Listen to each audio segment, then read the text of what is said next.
Creating a website on Podia is straightforward and can be done in just a few steps. Here's how to do it. Sign up for Podia. Go to Podia and create an account. After logging in, you'll be taken to the dashboard. Choose a plan.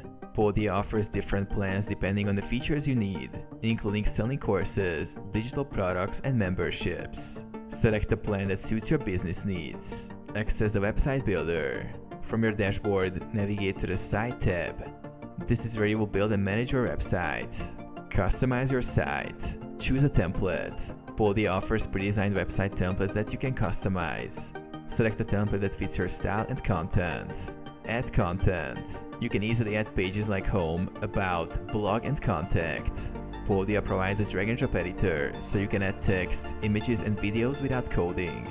Brand your website. Upload your logo, choose your colors, and set fonts to match your branding. Set up a custom domain. You can connect a custom domain to your Podia site through the Settings tab.